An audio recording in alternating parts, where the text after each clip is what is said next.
Hello students, welcome to TCS academy. आज हम बहुत ही इम्पॉर्टेंट चीज़ डिस्कस करने जा रहे हैं जो कि आपकी प्रिपरेशन का स्टार्टिंग है, जहां से आप अपनी प्रिपरेशन को स्टार्ट करेंगे। बिना सिलेबस जाने, बिना पेपर पैटर्न जाने कोई भी प्रिपरेशन, कोई भी आपकी तैयारी अधूरी है।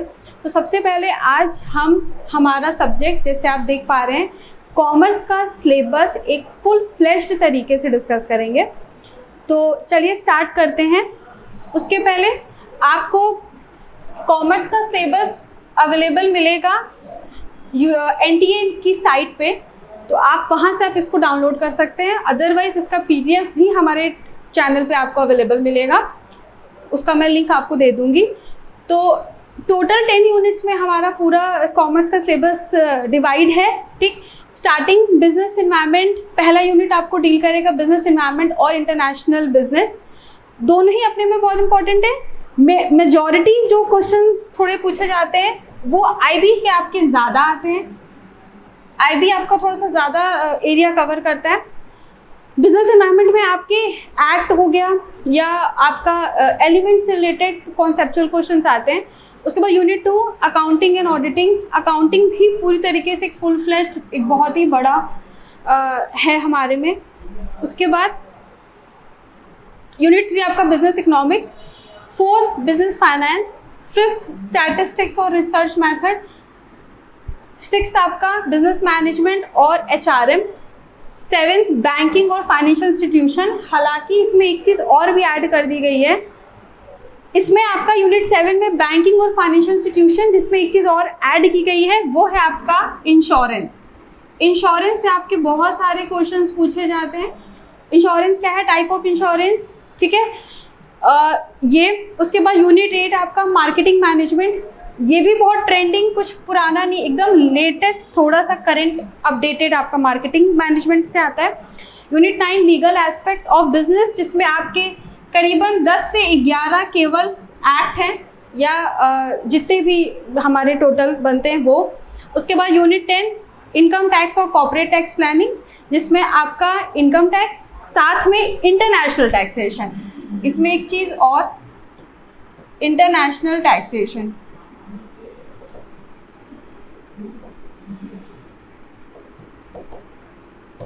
इस पूरे को पूरे तरीके से दिया गया है एक एक को, जिसमें आपका सबसे पहले स्टार्ट करेंगे बिजनेस एनवायरनमेंट और इंटरनेशनल बिजनेस से। देखिए, बिजनेस एनवायरनमेंट में आपका बेसिक आएगा स्टार्ट कि क्या होता है बिजनेस एनवायरनमेंट, कितने एलिमेंट्स हैं, टाइप्स हैं, जिसमें आपका टाइप्स में इकोनॉमिक इन्वायरमेंट के अंदर कौन कौन सी चीज़ें आएंगी, that is economic system, economic policies. फिर दूसरा आपका टाइप आता है दैट इज पॉलिटिकल इन्वायरमेंट। उसके बाद लीगल एस्पेक्ट, लीगल इन्वायरमेंट का आएगा। लीगल में आपके कंज्यूमर प्रोटेक्शन एक्ट हो गया, फेरा हो गया, फेमा हो गया, वो सारी चीज़ें। इसमें मेजर जो आपकी स्टेटमेंट बेस्ड क्वेश्चन आता है वो आपका आता है CSR से, कॉर्पोरेट सोशल रिस्पॉन्सिबिलिटी। ये थोड़ा सा इस पे हमारा मेजर फोकस रहेगा, क्योंकि हर बार इससे स्टेटमेंट बेस्ड क्वेश्चन आपको ज़रूर देखने को मिलेगा। अच्छा, मैं आपको ये भी बताऊंगी कि इस पूरे में हमारा repeated questions, no doubt repeated questions हमारा एनटीए देते ही हैं, लेकिन साथ में रिपीटेड क्वेश्चंस के साथ साथ जो इनका पूछने का तरीका है, ठीक, वो थोड़ा सा चेंज हुआ है, उसको भी हम एक बार देखेंगे। उसके बाद आपका यहाँ से यहाँ तक आपका पूरा बिजनेस एनवायरनमेंट है। उसके बाद ये जो सेकेंड यूनिट आपकी स्टार्ट होती है वो आपकी होती है इंटरनेशनल बिजनेस की। अब इंटरनेशनल बिजनेस में हमारा बेसिक, ठीक, बेसिक के साथ साथ हमारी थ्योरीज और जितने भी इंटरनेशनल हमारे जो भी कॉन्ट्रैक्ट्स हो रहे हैं इंटरनेशनल, जिस तरीके से हम ट्रेड करते हैं, बेसिकली इसमें हम ये बताते हैं कि एक कंट्री में कोई भी बिजनेस है, कोई भी फर्म है या कंपनी है, वो किस तरीके से ग्लोबली कैसे ट्रेड करती है, या सेम बाहर की कोई कंपनी है या कोई फर्म है, वो यहाँ पे हमारे कंट्री में आके किस तरीके से ट्रेड या बिजनेस हमारा ऑपरेट करती है। ये सारा का सारा आपका इंटरनेशनल बिजनेस होगा, जिसमें कि ट्रेडिंग करने के रूल्स, प्रोसीजर्स सारा गवर्न करती है इंटरनेशनल बिजनेस के अंदर। ठीक है, तो ये आपका इसमें आएगा हमारा इंटरनेशनल बिजनेस क्या होता है, उसकी इंपॉर्टेंस क्या है। वेरी इंपॉर्टेंट, इंटरनेशनल की थ्योरीज हमारे सबसे ज़्यादा पूछी जाती हैं, इंटरनेशनल ट्रेड की थ्योरीज, साथ ही में जब हम इंटरनेशनल ट्रेड की बात करते हैं तो ग्लोबलाइजेशन अपने आप आ जाता है। ग्लोबलाइजेशन और mode of entry into international business, मतलब किस तरीके से हम कौन कौन से तरीके हैं जिसके थ्रू हम इंटरनेशनल बिजनेस में एंटर कर सकते हैं, किस तरीके से हम इंटरनेशनल बिजनेस कर सकते हैं, ये चीज़ आपकी इस यूनिट में आती है। उसके बाद थ्योरीज मैंने बता दी, करीबन आपके 10 to 11 थ्योरीज है। किसने दी है एक डिटेल, किसने कौन कौन सी थ्योरी दी, कब दी, और हर थ्योरी क्या कहती है ट्रेड के बारे में, ये आपका इसमें आ जाता है। उसके बाद गवर्नमेंट का क्या है, गवर्नमेंट का क्या रोल है इंटरनेशनल ट्रेड में, या गवर्नमेंट किस तरीके से एनहांस करती है, प्रमोट करती है इंटरनेशनल ट्रेड को, सारा का सारा इसमें आता है। उसके बाद very important tariff and non tariff barrier related to international trade. जाहिर सी बात है, ट्रेड करेंगे, बैरियर्स कुछ लगेंगे, कुछ टैरिफ, कुछ टैक्सेस हमें देना होगा। कौन कौन से टैक्सेस हैं, किस तरीके से देते हैं, किस रेट पे देते हैं, वो सारी की सारी चीज़ें आपके tariff and non tariff barriers में आती हैं, जिसमें हमारा ज़्यादा फोकस रहता है कि what are the types of tariff and non tariff barrier. Foreign trade policy, हमारी पॉलिसी क्या है, हमारे यहाँ ट्रेड करने की कौन कौन सी किस तरीके से पॉलिसीज़ होंगी, वो सारा आपका इसमें आता है।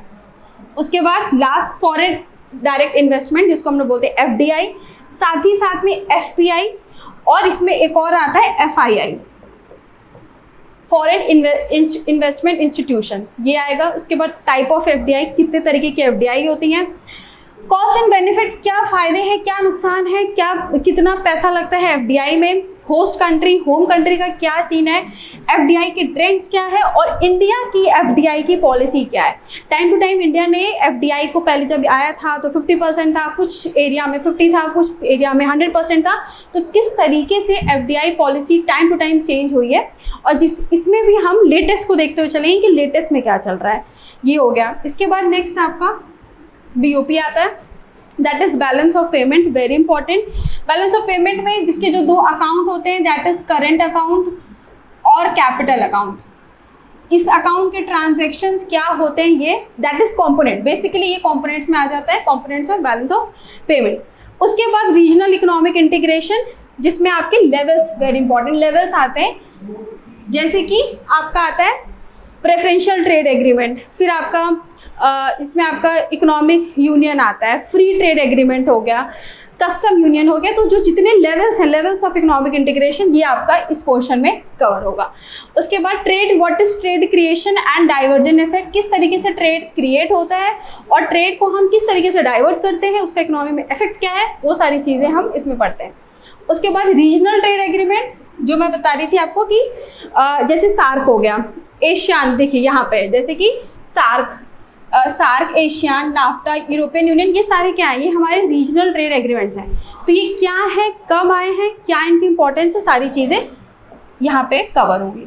उसके बाद इंटरनेशनल इकोनॉमिक इंस्टीट्यूशंस, हमारी इंटरनेशनली हम किस तरीके से ट्रेड, चाहे ट्रेड की बात करें, ठीक है, चाहे हम डेवलपमेंट की बात करें, तो किस तरीके से कौन कौन सी ऐसी इंस्टीट्यूशंस हैं जो मेजर रोल प्ले करती हैं इन सब चीज़ों को एनहांस करने के लिए, प्रमोट करने के लिए, वो आपका हो जाता है, जैसे कि IMF, वर्ल्ड बैंक, UNCTAD।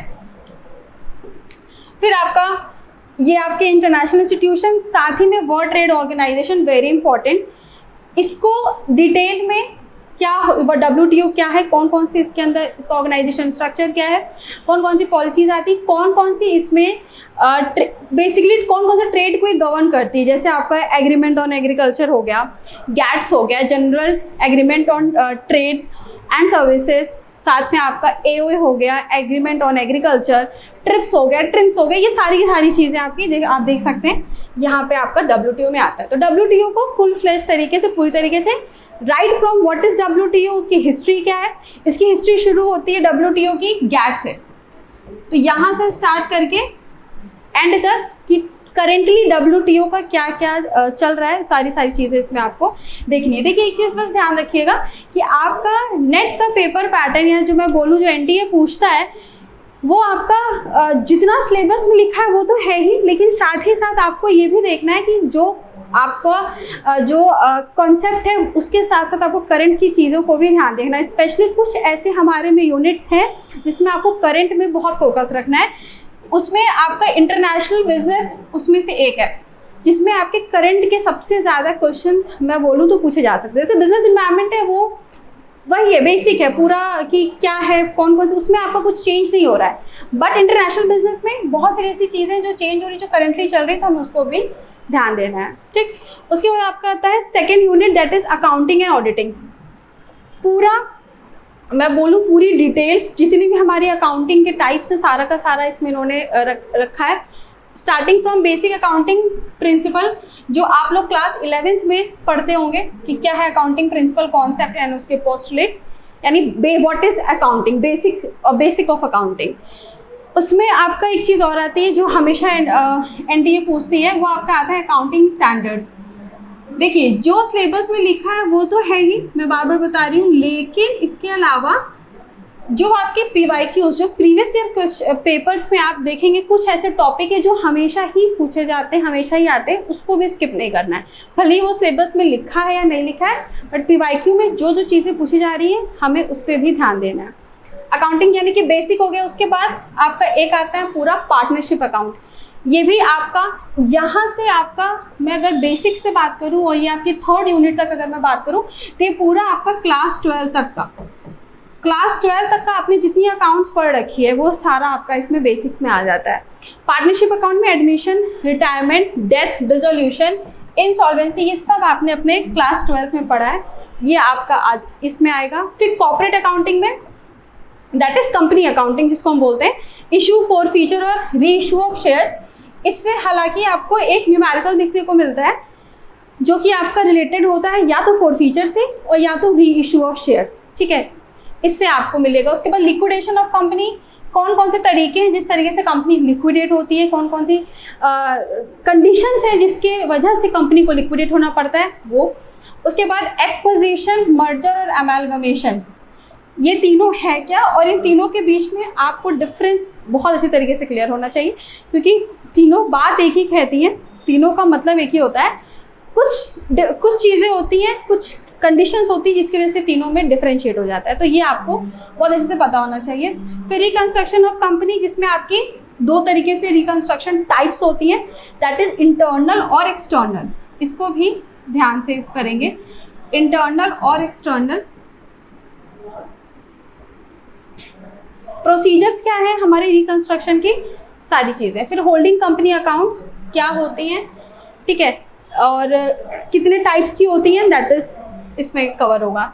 अच्छा, यहाँ से यहाँ तक अगर मैं बात करूँ तो ये आपका जो पहला यूनिट है, इसमें आपके स्टेटमेंट, अभी तक सिर्फ स्टेटमेंट बेस्ड क्वेश्चन आपको देखने को मिलेगा। दो चीज़ें फिक्स हैं, दैट इज अकाउंटिंग प्रिंसिपल और अकाउंटिंग स्टैंडर्ड, चाहे वो IAS हो चाहे वो AS हो, उससे आपको एक स्टेटमेंट बेस्ड क्वेश्चन या मैचिंग का क्वेश्चन स्पेसिफिकली अकाउंटिंग स्टैंडर्ड से देखने को आपको मिल सकता है।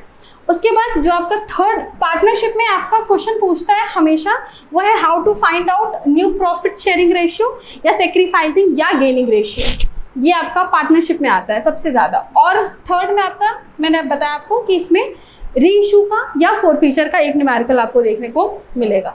उसके बाद आपका फोर्थ यूनिट कॉस्ट और मैनेजमेंट अकाउंटिंग की बात करता है, जो कि पूरा अगेन क्या है, कॉन्सेप्चुअल है। मार्जिनल टाइप ऑफ कॉस्टिंग में marginal costing, break even analysis, formula based कि किस तरीके से हम ब्रेक इवन पॉइंट के क्या क्या फॉर्मूला होता है, उसमें क्या क्या आता है, that is marginal of safety, ये सारी चीज़ें। फिर स्टैंडर्ड कॉस्टिंग क्या है, स्टैंडर्ड कॉस्टिंग का अपना एक प्रोसीजर है, किस तरीके से डिफरेंट है मार्जिनल कॉस्टिंग से या ब्रेक इवन एनालिसिस से। बजटरी कंट्रोल क्या है, बजटरी कंट्रोल का क्या इम्पैक्ट है, बजटरी कंट्रोल किस तरीके से बाकी सबसे मार्जिनल कॉस्टिंग से, स्टैंडर्ड कॉस्टिंग से किस तरीके से डिफरेंट है, ये भी हमको ध्यान रखना है। देखिए कोई भी यूनिट है, मान लीजिए फॉर एग्जांपल मैं बोलूँ अगर चौथी यूनिट फॉर एग्जांपल, तो इसमें जितने भी टर्म्स हैं सब आपकी एक ही मैनेजमेंट से, कॉस्ट और मैनेजमेंट अकाउंटिंग से रिलेटेड है, राइट। अब इसमें हम सबको स्पेसिफिकली तो हमको पढ़ना ही है, लेकिन जो पेपर हमारा जिस तरीके से पूछ रहा है वो ये भी कह रहा है कि हमें कंपैरिजन भी सबके बारे में पता होना चाहिए कि किस तरीके से एक कॉस्टिंग दूसरे से किस तरीके से अलग है, ठीक, या उनका आपस में किस तरीके से रिलेशन है, कैसे, क्या वो इंटरडिपेंडेंट है, क्या वो डिपेंडेंट है, इसको भी हमको देखना है, ठीक है। फिर प्रोसेस कॉस्टिंग क्या होती है, एक्टिविटी बेस्ड, ये जितनी भी टाइप ऑफ कॉस्टिंग है, process, activity, costing for decision making, life cycle costing, target, kaizen cost and GIT, that is just in time costing, क्या होती है इसमें आपको क्या होता है, और हर कॉस्टिंग का आपको एग्जाम्पल ज़रूर पता होना चाहिए कि in real life her costing के जैसे फॉर एग्जांपल मैं बोलूँगा लाइफ साइकिल कॉस्टिंग है, या मैं प्रोसेस कॉस्टिंग की अगर मैं बात करूँ, तो प्रोसेस कॉस्टिंग अगर हम समझ रहे हैं कि प्रोसेस कॉस्टिंग होती क्या है, तो हमको पता होना चाहिए कि in real life process costing का कौन सा एग्जाम्पल होगा या कौन सा एग्जाम्पल हो सकता है। तो वो भी हमको इसमें अप टू डेट, मतलब हमको अगर इसका मीनिंग पता है, हमें कॉन्सेप्ट पता है, तो हमको इसका रियल लाइफ एप्लीकेबिलिटी भी पता होना चाहिए। तो ये आपका यूनिट 4 में आ जाता है। उसके बाद यूनिट 5 आपका फाइनेंशियल स्टेटमेंट एनालिसिस, जिसमें आपका फाइनेंशियल स्टेटमेंट एनालिसिस में क्या आएगा, आपका रेशियो हमको पढ़ना है। ये भी जहाँ तक आप लोगों ने क्लास 12th में आपने पढ़ा होगा, रेशियो एनालिसिस, जिसमें type of liquidity, solvency, profitability, ये सारे रेशियोज में आ जाते हैं। फंड फ्लो और कैश फ्लो स्टेटमेंट, अगेन ये भी आपका बेसिक है, क्लास 12th का ही एलिमेंट ये भी है। इसके बाद थोड़ा सा न्यू, दैट इज ट्रेंड में अगर मैं बात करूँ, लेटेस्ट ट्रेंड इन अकाउंटिंग जिसको हम बोलते हैं, वो इस आपके यूनिट नंबर इसमें ऐड किया गया 1 2 3 4 5 6 7 यूनिट में आपको ऐड किया गया है। लेटेस्ट ट्रेंड इन अकाउंटिंग, पहली ह्यूमन रिसोर्स अकाउंटिंग। क्या होती है ह्यूमन रिसोर्स अकाउंटिंग? आपको पता है कि हमने जो हम अकाउंटिंग अभी तक हमने देखी भी, जितने में डिस्कस भी की, या जो हम 11th 12th में पढ़े भी हैं, वो आपका क्या है, वो आपका ट्रेडिशनल अकाउंटिंग बेसिस है। तो किस तरीके से ट्रेडिशनल अकाउंटिंग और मॉडर्न अकाउंटिंग किस तरीके से डिफरेंट है, वो आपका आता है, that is human resource accounting. साथ ही में इन्फ्लेशन अकाउंटिंग क्या होती है, एनवायरमेंटल अकाउंटिंग और इंडियन अकाउंटिंग स्टैंडर्ड, ये आपका जैसे मैंने बताया बेसिक्स में आ जाएगा, और IFRS। ठीक, इस यूनिट में ये सारी चीज़ें आप लोगों को पढ़नी है। ये यूनिट ऐसी है फिर से कि इस यूनिट में आपको सबका मीनिंग आपको पता होना चाहिए कि सारी अकाउंटिंग किस बारे में क्या है, हर अकाउंटिंग क्या रिप्रेजेंट करती है, हर अकाउंटिंग कहती क्या है, सब कहना क्या चाहती है, यानी बेसिकली हर अकाउंटिंग के ऑब्जेक्टिव्स क्या है, इसमें आपको इस पे ज़्यादा फोकस करना है। बहुत ज़्यादा इसमें डिटेल में नहीं पूछता है, इन्फ्लेशन में पूछ लेता है what are the methods of inflation accounting.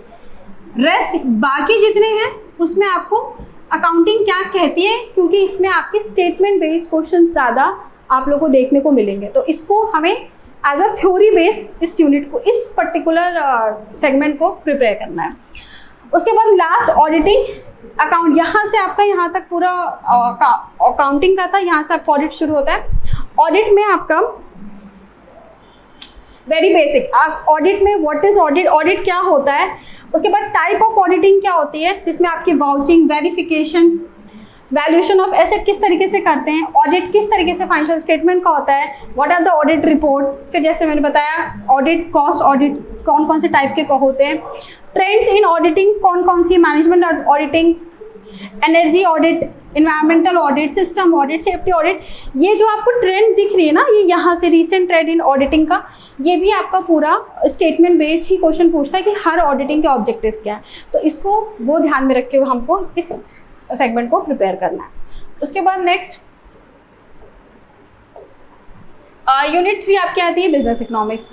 अब बिजनेस इकोनॉमिक्स बेसिकली क्या है, बिजनेस इकोनॉमिक्स बताएगा कि किस तरीके से जो हमारी इकोनॉमिक्स है वो हम बिजनेस में हम किस तरीके से अप्लाई करते हैं, या जो भी हमारे इकोनॉमिक्स की पॉलिसीज़ हैं, डेरिवेशंस है, इकोनॉमिक्स के प्रिंसिपल हैं, उसको हम किस तरीके से बिजनेस में अप्लाई करते हैं, ताकि हम बिजनेस के इम्पॉर्टेंट जैसे डिसीजन मेकिंग हो गया, क्या प्रोडक्शन करना है, क्या काम करना है, वो विद द हेल्प ऑफ, या किस प्राइस पे सामान को बेचना है, क्या प्रोड्यूस करना है, क्या प्रोड्यूस नहीं करना है, मार्केट के ट्रेंड क्या है, ये सारी की सारी चीज़ें हमको इकोनॉमिक्स से पता चलती है।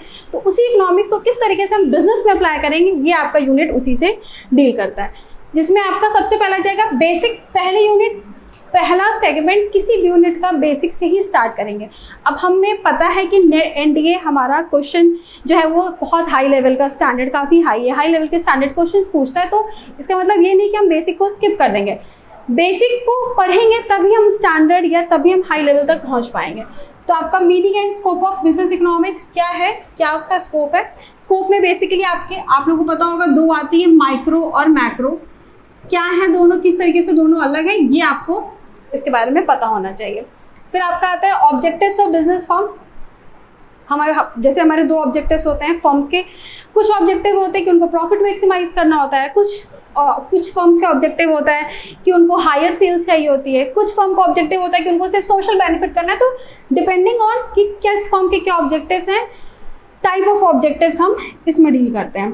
फिर आपका पूरा demand analysis, complete demand, what is demand से लेके एंड ऑफ द डिमांड की डिमांड कहाँ कहाँ किस तरीके से अप्लाई हुआ, चाहे वो मार्केट में हो, ठीक है, चाहे वो आपके ईडी से रिलेटेड हो, सारा इसमें आपका आएगा।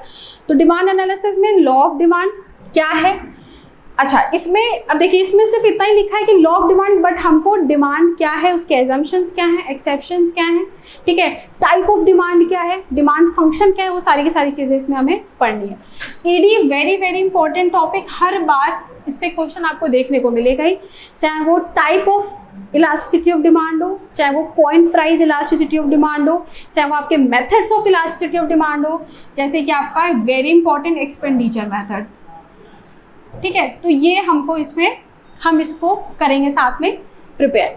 उसके बाद आपका आता है रिलेशन बिटवीन एआर और MR, that is average revenue and marginal revenue के बीच का रिलेशन क्या है, उसके लिए आपको पढ़ना जरूरी है व्हाट इज रेवेन्यू, ठीक है, रेवेन्यू क्या होता है ये भी हम पढ़ेंगे। उसके बाद आपका फोर्थ यूनिट आता है consumer behaviour, 2 unit consumer behaviour और एक आपका आता है प्रोड्यूसर्स बिहेवियर। ये आपका कंज्यूमर बिहेवियर आ जाता है और ये आपका प्रोड्यूसर्स बिहेवियर का यूनिट आता है। तो इन दोनों को हमको देखना है। कंज्यूमर बिहेवियर में हम पढ़ते हैं what is utility, utility analysis में what is utility, type of utility और law of diminishing marginal utility. Basically utility के 2 लॉ हैं हमारे, एक है आपका law of diminishing marginal utility और एक आपका है law of equi marginal utility, तो वो हम इसमें पढ़ेंगे। फिर इसी के साथ इंडिफरेंस कर्व एनालिसिस, देखिए आपके 2 में डिवाइडेड था, एक कार्डिनल अप्रोच था और एक ऑर्डिनल अप्रोच था। तो कार्डिनल अप्रोच में हम पढ़ते हैं यूटिलिटी एनालिसिस, जिसमें आपका LDMU that is law of diminishing marginal utility आता है और law of equi marginal utility आता है, और ऑर्डिनल में हम पढ़ते हैं इंडिफरेंस कर्व एनालिसिस, ठीक है। इसके साथ साथ एक चीज और आती है इंडिफरेंस कर्व एनालिसिस में, क्वेश्चंस पूछे जाते हैं, हालांकि इसमें मेंशन नहीं है, बट अगेन हम PYQ को जब तक रेफर नहीं करेंगे तब तक हम बहुत अप टू डेट नहीं हो पाएंगे कि क्या किस तरीके से क्वेश्चन पूछे जा रहे हैं। तो इंडिफरेंस कर्व एनालिसिस के साथ साथ एक और चीज पूछी जाती है that is revealed preference theory, ये भी हमको पढ़नी है साथ में, रिवील्ड प्रेफरेंस थ्योरी। उसके बाद आपका यूनिट आता है कॉस्ट, क्या है cost, type of cost that is average cost, marginal cost, total cost, average fixed cost, average variable cost, जितने भी आपके टाइप ऑफ कॉस्ट हैं वो, साथ ही साथ इनके डेरिवेशन मतलब इनके डायग्राम्स भी हमको पता होना चाहिए कि किस तरीके से ये ड्रॉ होते हैं, वो सारी। उसके बाद शॉर्ट रन क्या है, लॉन्ग रन एवरेज कॉस्ट का, तो शॉर्ट रन एवरेज कॉस्ट और लॉन्ग रन एवरेज कॉस्ट में सारे कॉस्ट जितने आपके हैं 8 और 9 कॉस्ट वो सारे डिवाइड हो जाते हैं। साथ ही साथ इसके किस तरीके से इसका हमारा डायग्राम बनेगा वो भी हमको इसमें देखना रहता है। फिर आपका है price determination under different market conditions, perfect competition, basically इसमें आपको क्या करना है, जितने भी आपके टाइप्स ऑफ मार्केट हैं, जितने भी, चाहे मैं बोलूँ परफेक्ट मार्केट या फिर monopoly market, monopolistic market, oligopoly, duopoly, सारी चीज़ें हमें इसमें पढ़नी है। थोड़ा सा डिफरेंस आ जाता है जब हम बात करते हैं ओलिगोपोली की और डुओपोली की। अब देखिए इसमें डुओपोली लिखा नहीं, बट हमेशा डुओपोली से आपकी थ्योरीज पूछी जाती हैं, तो आपको ओलिगोपोली और डुओपोली दोनों की थ्योरीज कौन कौन सी किसने दी हैं, क्या एजम्पशंस हैं, ये हम इसमें देखेंगे हम। उसके बाद आपका last pricing strategies, price skimming, price penetration, peak load pricing. हालांकि सिर्फ ये 3 नहीं है, इसमें आपके 9 से 10 प्राइसिंग स्ट्रैटेजीज हैं, तो वो भी हम इसमें देखेंगे। ये आपका जो यूनिट है ना, ये प्राइसिंग स्ट्रैटेजी, ये आपका मैच कर जाता है बहुत अच्छी तरीके से मार्केटिंग में। मार्केटिंग में जब हम 4 पीस पढ़ते हैं तो उसमें आपका एक आता है प्राइसिंग, तो ये आपका जो है ना, ये आपका पूरा उसमें, यानी कि जो हम उसमें पढ़ेंगे उतना ही हमको इस पर भी पढ़ना है, तो ये एक यूनिट दोनों में कॉमन आते हैं। उसके बाद यूनिट 4 आपका है बिजनेस फाइनेंस। अब ये आपका स्टैटिस्टिक्स और फाइनेंस दोनों का ही कॉम्बिनेशन है, जिसमें आपके कुछ यूनिट आप लोगों को स्टैटिस्टिक्स नहीं, सॉरी, ये बिजनेस फाइनेंस है, जिसमें आपका पूरा फाइनेंस से रिलेटेड आपका आएगा, पूरा फाइनेंशियल मैनेजमेंट अगर मैं बोलूँ तो पूरा आएगा। तो आपका इसमें आ जाता है what is scope and source of finance, lease financing. अब यहाँ पे आपको सोर्स ऑफ फाइनेंस में 3 टाइप्स होते हैं, लॉन्ग टर्म, मीडियम और शॉर्ट। इसमें जितने भी टाइप्स मिलते हैं फाइनेंस के, मतलब हमें लॉन्ग टाइम के लिए कौन कौन से फाइनेंस मिलेंगे, शॉर्ट के लिए, मीडियम ड्यूरेशन के लिए, जितने भी टाइप मिलने वाले हैं, जितने भी टाइप्स हैं, वो सारी चीज़ें हम पढ़ते हैं। साथ ही में लीज फाइनेंसिंग क्या है, इसके टाइप्स क्या है, इसको थोड़ा सा अच्छे से फुल फ्लैश तरीके से करेंगे, क्योंकि लीज फाइनेंसिंग से स्टेटमेंट बेस्ड क्वेश्चंस आते ही आते हैं हमेशा। उसके बाद आपका कॉस्ट ऑफ कैपिटल क्या है, type of cost of capital कौन सी है, जैसे कॉस्ट ऑफ डेट और cost of equity, cost of debt और इक्विटी, ठीक। इसका आपको थ्योरी के साथ साथ इसका फॉर्मूला बेस्ड न्यूमेरिकल भी आपको प्रिपेयर करना है। सी फाइनेंस में पहले ऐसा होता था कि हमारे स्टेटमेंट या थ्योरी से क्वेश्चंस आते थे, बट रिसेंटली इसमें सबसे ज़्यादा क्वेश्चंस जो हमको देखने को मिलते हैं वो मिलते हैं न्यूमेरिकल, यानी कि इसी में कॉस्ट ऑफ डेट में, कॉस्ट ऑफ इक्विटी में न्यूमेरिकल क्या है या किस तरीके से फॉर्मूला बेस्ड हमको सॉल्व करना है, वो भी हमको इसमें देखेंगे हम। फिर आपका था कैपिटल बजटिंग, कौन कौन से कैपिटल बजटिंग की टेक्निक्स हैं, that is conventional and scientific. जैसे कि कौन कौन से इसमें आती है, जैसे हमारी आती है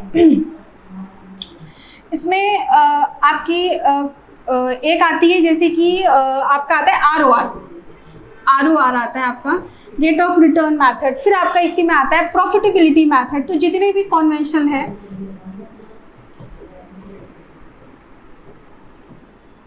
ठीक, सारे के सारे टेक्निक हम इसमें पढ़ेंगे।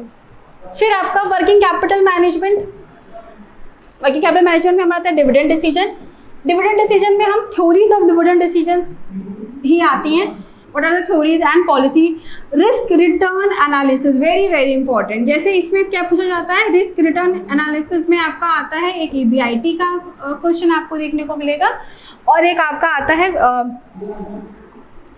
Capital asset pricing ratio, CAPR, ठीक है। तो रिस्क रिटर्न एनालिसिस पूरा इसमें। फिर एसेट सिक्योरिटाइजेशन मेथड है, क्या होता है एसेट सिक्योरिटाइजेशन, क्या प्रोसीजर होता है, ये चीज़। फिर international monetary system, very important, कि हमारे यहाँ इंटरनेशनल मॉनेटरी सिस्टम है क्या, कौन से किस किस तरीके से हम इंटरनेशनल मॉनेटरी सिस्टम को करते हैं, किस मेथड से होता है, ये यूनिट उससे बारे में।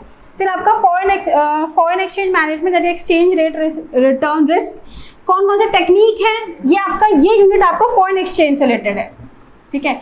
इसमें हमें फॉरेन एक्सचेंज पहले स्टार्ट करेंगे थ्योरी से, फॉरेन एक्सचेंज होता क्या है, फिर फॉरेन एक्सचेंज से कौन कौन सी थ्योरीज हैं, उसके बाद टेक्निक्स कौन कौन सी हैं, अपने रिस्क को हेज करने के लिए, रिस्क को डाइवर्सिफाई करने के लिए, वो आपका हेजिंग टेक्निक्स में आ जाता है। फिर इंटरनेशनल फाइनेंशियल मार्केट्स कौन कौन से हैं, ठीक, और उसमें what is euro currency, GDR, global depository receipt, ADR, और या फिर international arbitrage, multinational capital budgeting, ये सारी चीज़ें इसमें आएंगी।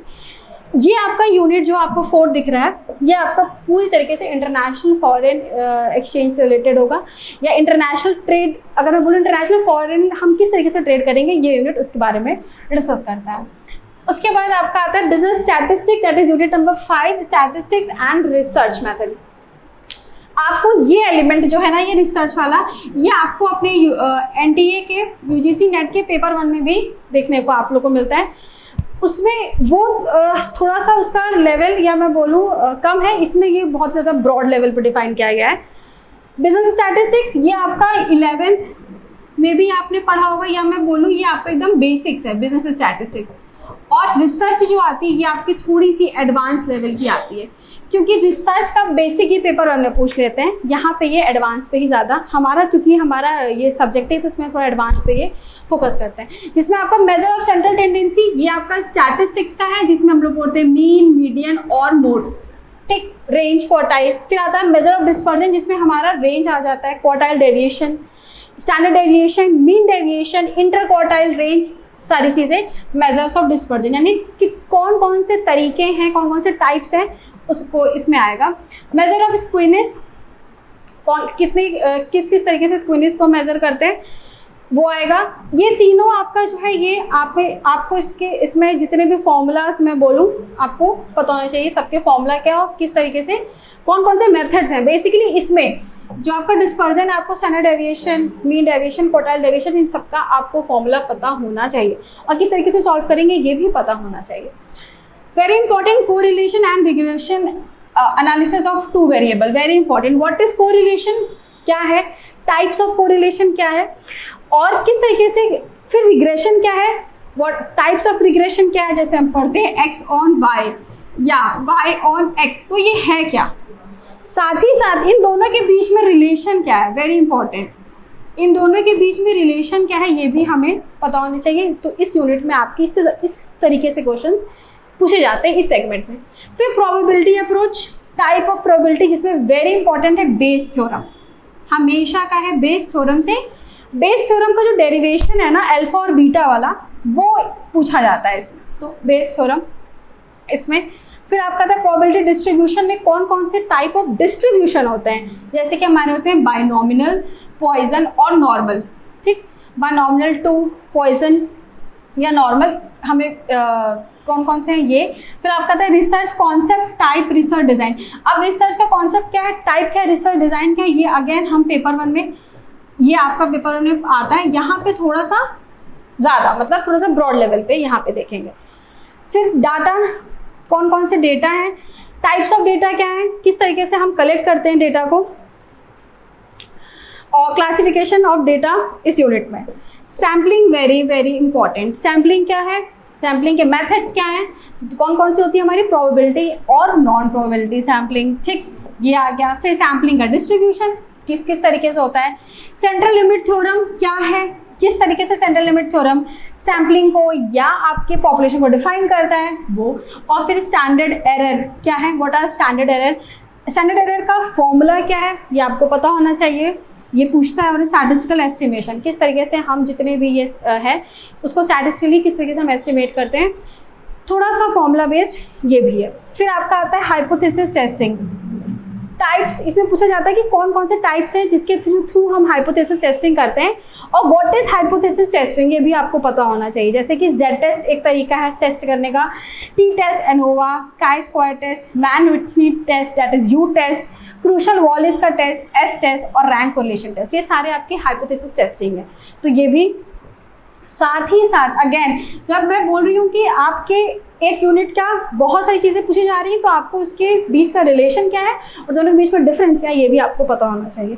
फिर रिपोर्ट राइटिंग, किस तरीके से हम रिसर्च रिपोर्ट राइटिंग करते हैं ये इसमें है। फिर नेक्स्ट आपका unit number 6 that is business management और HRM। Again business management HRM दोनों को कंबाइन कर दिया, हालांकि ये खुद में एक अपना अलग सेगमेंट है और HRM खुद में एक अलग है, ठीक। तो ये आपका मैनेजमेंट, इसमें पहला principles and fundamental of management, very basic, आपने 11th में 12th में आपने पढ़ा होगा।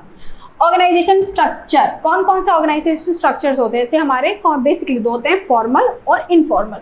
तो देखिए क्या होते हैं फॉर्मल और इनफॉर्मल, इन दोनों के फीचर्स क्या हैं, ठीक है ये। इसके बाद what is span of control, span of control in management क्या है, ये किसने दिया है ये। फिर व्हाट रिस्पॉन्सिबिलिटी और अथॉरिटी में आपका आता है what is delegation of authority, again आपने ये अपने स्कूल में आपने पढ़ा होगा। फिर व्हाट इज डिसेंट्रलाइजेशन, मोटिवेशन की थ्योरीज वेरी इंपॉर्टेंट, हमेशा मोटिवेशन की थ्योरीज जितनी भी हैं वो, और लीडरशिप की थ्योरीज। आपका जो बिजनेस मैनेजमेंट और ये HRM है, बिजनेस मैनेजमेंट आपका मोस्टली थ्योरी बेस्ड है, जितनी भी थ्योरीज हैं, जितने भी हैं फ्रॉम बेसिक से एडवांस सारी थ्योरीज आपको पता होना चाहिए। लीडरशिप की थ्योरीज कौन कौन सी हैं, इसमें भी 8-9 थ्योरी हैं, वो ये देखिए कॉन्सेप्ट्स हैं, theories of both that is motivation और लीडरशिप। फिर व्हाट इज कॉर्पोरेट गवर्नेंस क्या है, और बिजनेस एथिक्स, कौन कौन सी चीज़ें जो बिजनेस एथिक्स को डिफाइन करती हैं, क्या क्या ऐसी चीज़ें हैं जो कि एथिक्स हम बिजनेसमैन को फॉलो करनी पड़ती है, वो आपका सारा बिजनेस एथिक्स में आ जाता है। फिर ह्यूमन रिसोर्स मैनेजमेंट में कौन सा व्हाट इज, यहाँ से यहाँ तक आपका पूरा बिजनेस मैनेजमेंट है। याद रखिएगा बिजनेस मैनेजमेंट में हमको पूरा बेसिक क्या है, कौन कौन से प्रिंसिपल्स है, किसने दिए, हेनरी के, फ्योल के, सारे प्रिंसिपल्स हमें पढ़ने हैं। साथ ही साथ हमको ऑर्गेनाइजेशन स्ट्रक्चर क्या है दैट इज फॉर्मल और इनफॉर्मल दोनों। फिर आपका delegation of authority, decentralisation, motivation की theories very important, and leadership की थ्योरीज, बस ये आपका आ जाता है बिजनेस मैनेजमेंट। फिर यहाँ से आपका शुरू होता है HRM that is human resource management. अब इसमें क्या है, कॉन्सेप्ट क्या है, HRM का कॉन्सेप्ट है क्या, ये क्यों आया या इसका आने का रीजन क्या था, कॉन्सेप्ट, उसके रोल्स और फंक्शंस, मतलब क्या क्या HRM करता है, क्या परफॉर्म करता है। उसी में HRM के अंदर एक सेगमेंट आता है HRA that is human resource planning. अब ह्यूमन रिसोर्स प्लानिंग का मतलब क्या होता है, इसका मतलब होता है कि हमें बेसिकली एचआरएम बात करता है कि मैनेजमेंट में, फर्म में जब हम लोगों को, ह्यूमंस को एम्प्लॉय करते हैं, उनको हम बुलाते हैं, तो उनका किस तरीके से पूरा वो प्रोसेस होता है, दैट इज रिक्रूटमेंट। स्टार्टिंग के हमने अगर किसी को बुलाया है हमारे यहाँ काम करने के लिए, तो क्या होगा, स्टार्टिंग क्या प्रोसेस क्या होगा, तो उसका प्रोसेस होता है सबसे पहला रिक्रूटमेंट से। रिक्रूटमेंट होगा, सबको बुलाएंगे, इनको रिक्रूट करेंगे, एक रिक्रूटमेंट का प्रोसेस होता है, एक सिलेक्शन का अलग अपना प्रोसेस होता है। फिर जितने लोगों को बुलाया अगर उसमें से कुछ सेलेक्ट हो जाते हैं तो उनका खुद में एक ट्रेनिंग और डेवलपमेंट प्रोग्राम होता है। उसके साथ साथ फिर सक्सेशन प्लानिंग होती है, क्या उनको पेमेंट करना है, किस तरीके से, किस स्केल पे पेमेंट करना है, कॉम्पनसेशन मैनेजमेंट। फिर वो जो काम कर रहे हैं, जॉब इवैल्यूएशन क्या होगा, उनको क्या क्या इंसेंटिव्स देने हैं, क्या क्या उनके benefits, that is fringe benefits, वो सारी। फिर परफॉर्मेंस, किस तरीके से वो जो काम कर रहे हैं उनका अप्रेजल करना है। परफॉर्मेंस अप्रेजल में आपके आ जाते हैं बहुत सारे मेथड्स, तो वो भी देख लीजिएगा। और जैसे कि include 360 degree performance appraisal, it is one of the method of performance appraisal, तो ये। और फिर उसके बाद कलेक्टिव बार्गेनिंग क्या होती है, ये सारा का सारा जो है ना, ये आपका, ये सारे जो लोग आपने ऑर्गेनाइजेशन में जिनको आप बुलाएंगे काम करने के लिए, जो आपके साथ काम करेंगे, ये उनसे रिलेटेड है। कलेक्टिव बार्गेनिंग क्या है, वर्कर्स का पार्टिसिपेशन इन मैनेजमेंट क्या है, again worker participation in management में भी आपके टाइप्स हैं, तो इसको भी आप जरूर देखिएगा।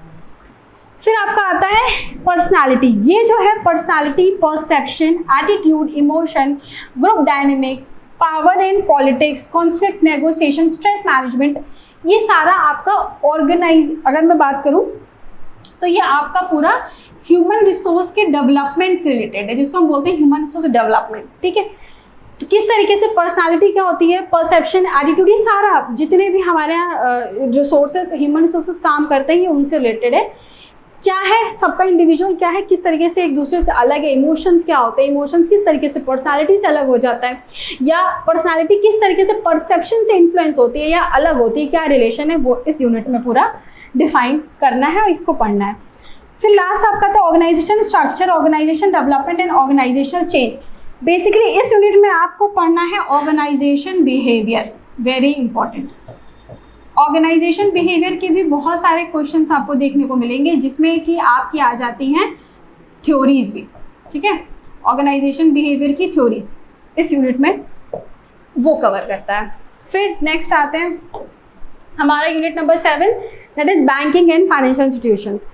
अब ये ऐसा टॉपिक है कि इसको मैं बोलूँ कि हम पुराना जैसे अब तक हम सारा कॉन्सेप्ट की बात कर रहे थे, जो रिटर्न है, जो 11th में पढ़ा, जो 12th में पढ़ा, जो हमने पीजी में पढ़ा, बट ये एक ऐसा टॉपिक है जो आपका थोड़ा सा ट्रेंडिंग है, मतलब ये आपकी लेटेस्ट चीज़ों को डील करता है, चाहे बैंकिंग में भी और फाइनेंशियल इंस्टीट्यूशंस में भी। जैसे बैंक करें तो पहले तो बेसिक आए गई कि बैंकिंग सिस्टम है कैसा, हमारे यहाँ का ओवरव्यू क्या, हमारे यहाँ का बैंकिंग सिस्टम किस तरीके से है, किस तरीके से परफॉर्म होता है वो। फिर टाइप्स ऑफ बैंक कौन कौन से हमारे हैं, जैसे हमारे यहाँ कॉमर्शियल बैंक है, कॉमर्शियल में हमारे स्केड्यूल्स, नॉन स्केड्यूल्स बैंक कौन से हैं, what are RRBs, regional rural banks कौन कौन से हैं, फॉरेन बैंक्स क्या है, कोऑपरेटिव बैंक है, बेसिकली हमारे कितने तरीके के बैंक्स हैं। ठीक, तो वो इस यूनिट में हम इस सेगमेंट में हम डील करते हैं।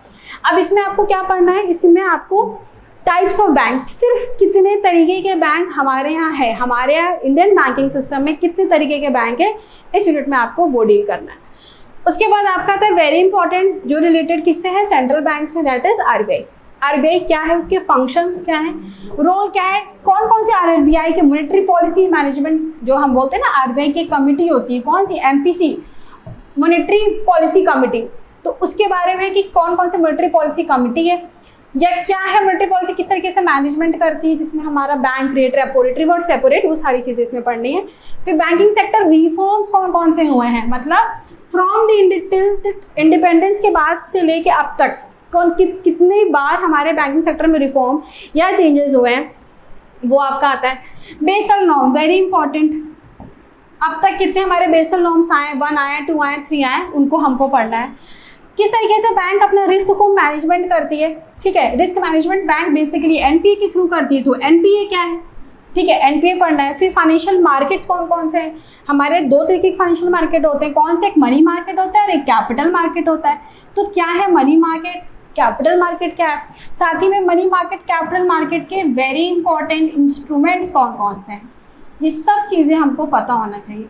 कुल मिला के जितना सिलेबस में लिखा है वो तो है ही, साथ ही साथ उस टॉपिक के अंदर का सब टॉपिक भी आप लोगों को पता होना चाहिए। फिर आपका गवर्नमेंट सिक्योरिटी, जिसको हम लोग बोलते हैं G6 मार्केट, ठीक है।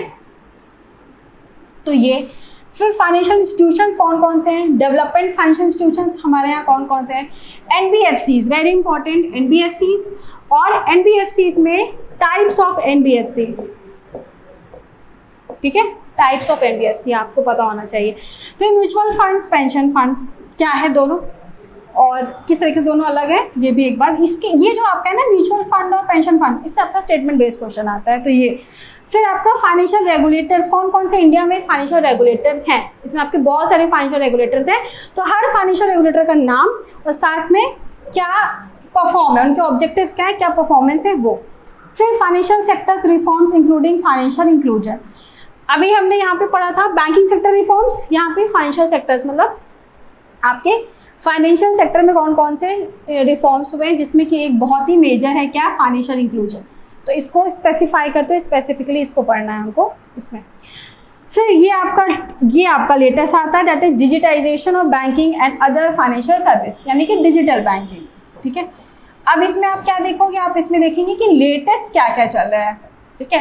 लेटेस्ट बैंकिंग में, डिजिटल बैंकिंग में क्या क्या है ये, जिसमें कि internet banking, mobile banking, digital payment systems कौन कौन से हमारे यहाँ आ गए हैं, ठीक है। हमें पता है कि हमारा पूरा पेमेंट सिस्टम डिजिटल ही हो गया है, तो कौन कौन से डिजिटल पेमेंट सिस्टम है ये। फिर मैंने बताया था ना इंश्योरेंस, बैंकिंग में और फाइनेंशियल इंस्टीट्यूशंस में एक अलग से सेगमेंट आ गया, दैट इज इंश्योरेंस। इंश्योरेंस क्या है, टाइप्स ऑफ इंश्योरेंस कौन से हैं, लाइफ एंड नॉन लाइफ। साथ ही में नॉन लाइफ इंश्योरेंस के कितने टाइप्स हैं, लाइफ के तो खैर है ही 2-3, नॉन लाइफ इंश्योरेंस के कितने टाइप हैं वो, जिसमें आपका मरीन और ये सब है, तो वो नॉन लाइफ इंश्योरेंस। फिर रिस्क, किस तरीके से रिस्क मैनेजमेंट होगा इंश्योरेंस में, कौन कौन से फैक्टर्स हैं जो इंश्योरेबिलिटी ऑफ रिस्क को डिफाइन करते हैं या लिमिट करते हैं।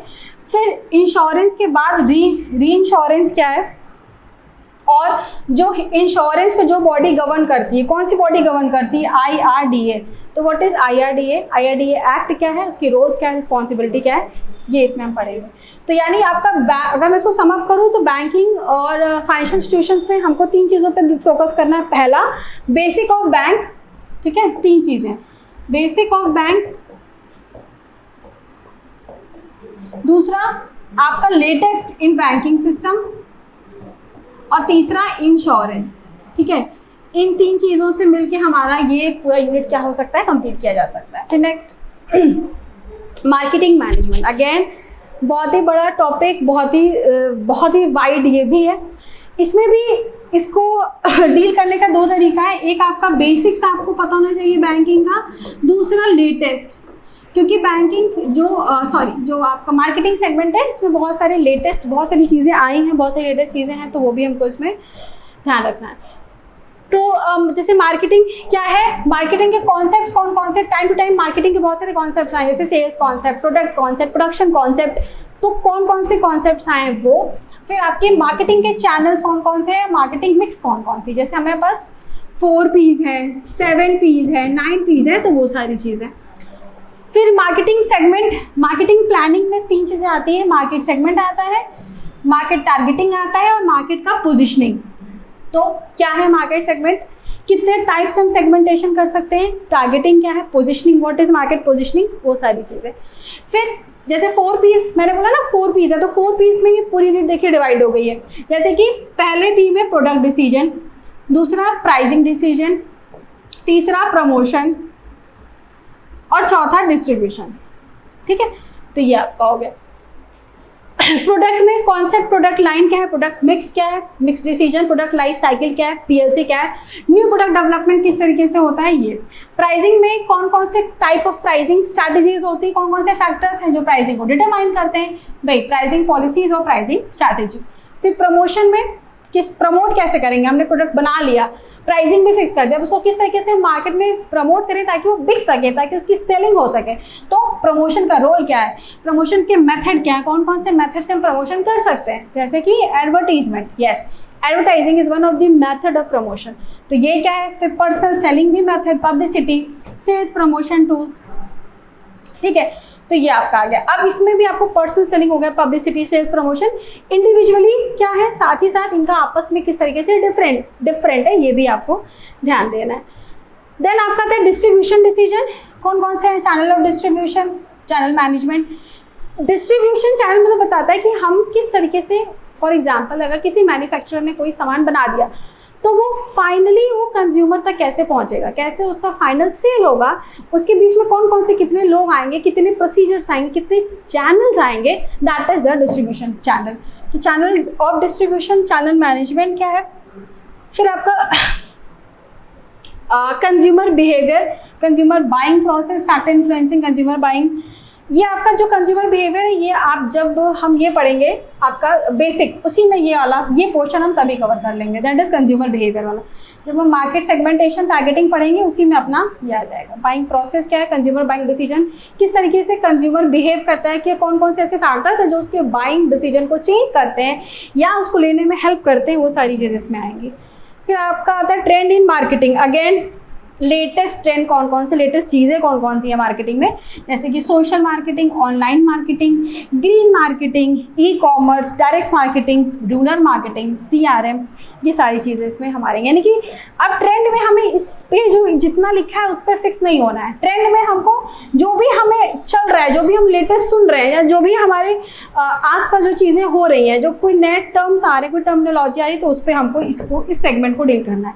और लॉजिस्टिक मैनेजमेंट, यानी कि जो हमारा स्टॉक होता है उसको हम किस तरीके से मैनेज करते हैं, लॉजिस्टिक मैनेजमेंट में आएगा। फिर आपका 9th unit that is legal. अब ये ऐसा यूनिट है जिसमें आपके सिर्फ स्पेसिफिकली बहुत सारे एक्ट है।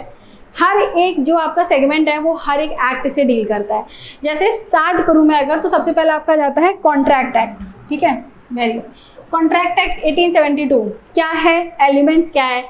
अब कॉन्ट्रैक्ट एक्ट के अंदर क्या क्या चीज़ें आती हैं, जैसे कि वैलिड कॉन्ट्रैक्ट क्या होता है, कैपेसिटी ऑफ पार्टी क्या होती है, कौन कौन सी ऐसी चीज़ें हैं जो नेसेसरी हैं, जो कॉन्ट्रैक्ट एक वैलिड कॉन्ट्रैक्ट बनाती हैं वो। फिर आपका डिस्चार्ज ऑफ कॉन्ट्रैक्ट क्या है, किस तरीके से कॉन्ट्रैक्ट को ख़त्म किया जा सकता है, कैसे कॉन्ट्रैक्ट को तोड़ा जा सकता है, कौन कौन से रेमेडीज़ हैं, अगर कोई कॉन्ट्रैक्ट को तोड़ देता है तो हम क्या क्या रेमेडीज़ उपाय हो सकते हैं उस कॉन्ट्रैक्ट को सही करने के लिए, रेमेडीज़ हैं। And what is posse contract.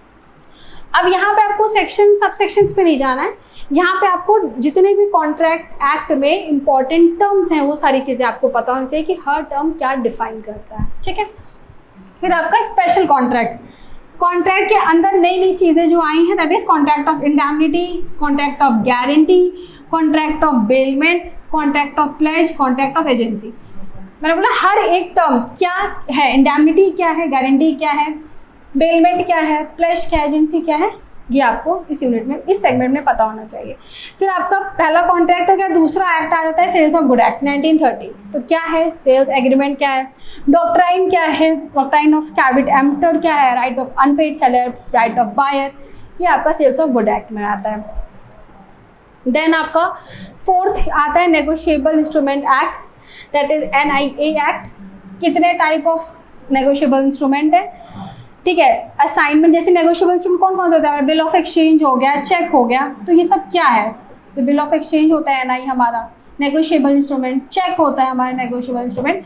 तो ये सब क्या है, किस तरीके से डिसऑनर होते हैं इनके, किस तरीके से डिस्चार्ज होते हैं नेगोशिएबल इंस्ट्रूमेंट। और एक और होता है आपका प्रोमिसरी, ठीक है, प्रोमिसरी नोट्स।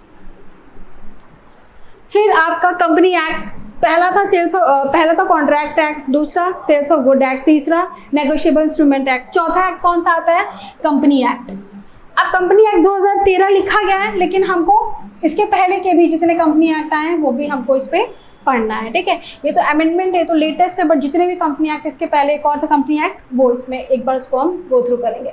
अब इसमें अगर nature and kinds of company formation, किस तरीके से कंपनी फॉर्म होती है, मीटिंग्स क्या है, वाइंड अप ऑफ कंपनी कैसे होगा।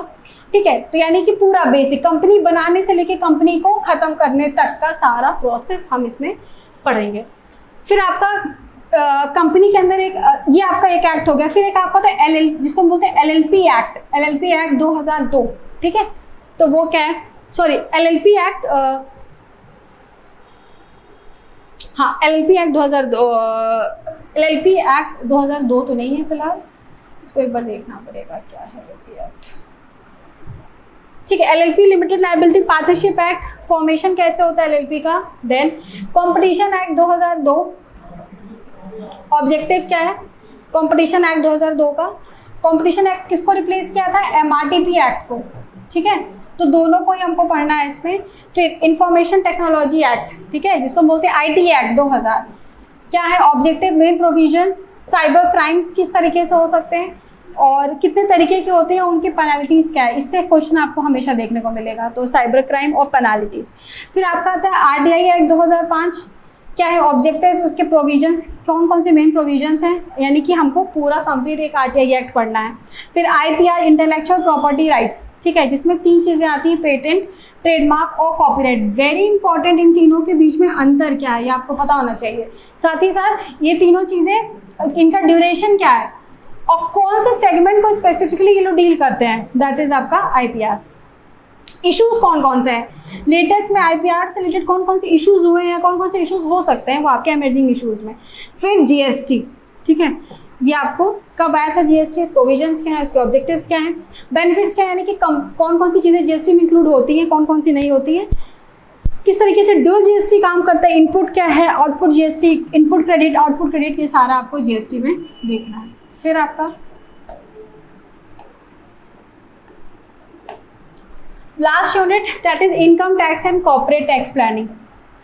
अब इसमें आपका जो आपने अपने ग्रेजुएशन और पीजी में पढ़ा होगा वो पूरा टैक्सेशन, साथ ही साथ इंटरनेशनल टैक्सेशन, दोनों का कंबाइन करके क्वेश्चन आता है। इनकम टैक्स में जो आपके 5 हेड्स हैं, ठीक है, इनकम टैक्स के जो 5 हेड हैं उसको बहुत अच्छी तरीके से करना है।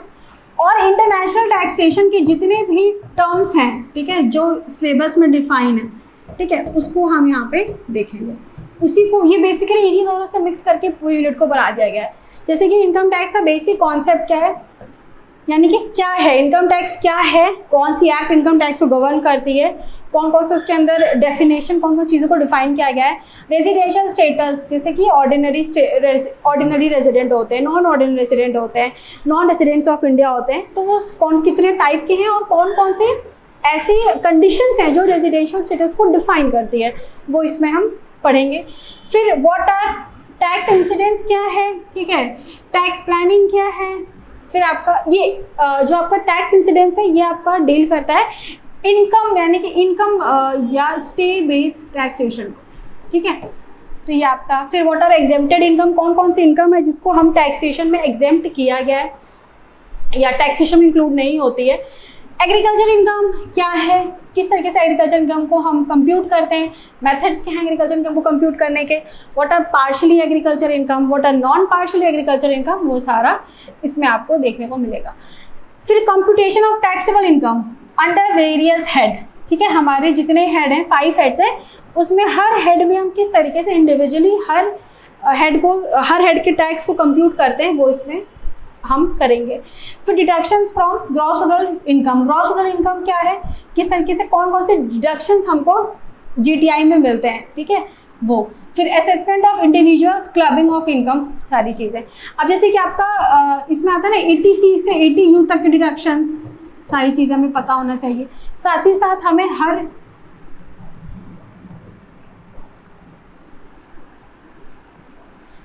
हमारा हर हेड में, यानी कि जो 5 हेड के इंडिविजुअल डिडक्शंस हैं वो भी हमें देखना है इसमें, ठीक है, इंडिविजुअल डिडक्शंस। फिर इंटरनेशनल टैक्सेशन, ये आपका बेसिक दैट इज यहाँ का टैक्सेशन, ठीक है, यानी कि इंडिया का। और फिर ये आपका इंटरनेशनल टैक्सेशन, इंटरनेशनली कौन कौन से टैक्सेशन, जैसे डबल टैक्सेशन रूल्स है, डबल टैक्सेशन क्या है, अवॉइडेंस मैकेनिज्म क्या है, व्हाट आर ट्रांसफर प्राइसिंग, ये सारी। फिर कॉर्पोरेट टैक्स प्लानिंग, यानी कि कंपनी की किस तरीके से कॉर्पोरेट टैक्स प्लानिंग की जाती है, कॉन्सेप्ट क्या है, सिग्निफिकेंस क्या है, टैक्स अवॉइडेंस क्या है, टैक्स एवेजन क्या है, टैक्स प्लानिंग क्या है, डिफरेंस क्या है, देखिए techniques of corporate tax planning क्या है, टैक्स कंसिडरेशन इन स्पेसिफिक, जो अगर हम डिफरेंट टाइप ऑफ बिजनेस कर रहे हैं, उनके अलग अलग सिचुएशन है, तो किस तरीके से टैक्स को कंसिडर किया जाए, किस तरीके से टैक्स को कैलकुलेट किया जाएगा, वो आपका इस सेगमेंट में आता है। फिर टैक्स में मेक और बाय डिसीजन, ओन और lease an asset, retain, renewal और रिप्लेसमेंट ऑफ एसेट, सारी चीज़ें जब हम टैक्स प्लानिंग करते हैं, यानी जब हम बिजनेस में काम करते हैं, जब हम टैक्स की प्लानिंग करते हैं, तो ये सारी चीज़ें किस तरीके से अफेक्ट करती हैं टैक्स को, ये सारा आपका कॉर्पोरेट टैक्स प्लानिंग के यूनिट में आएगा।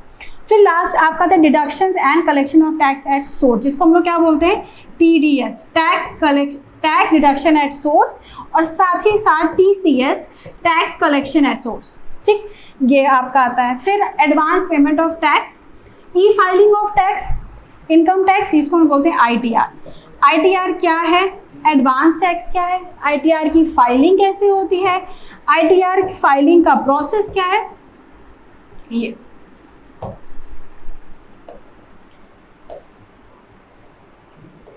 ठीक, तो ये रहा आपका पूरी तरीके से आपके सिलेबस का डिस्कशन। आई होप आप लोगों को समझ में आया होगा।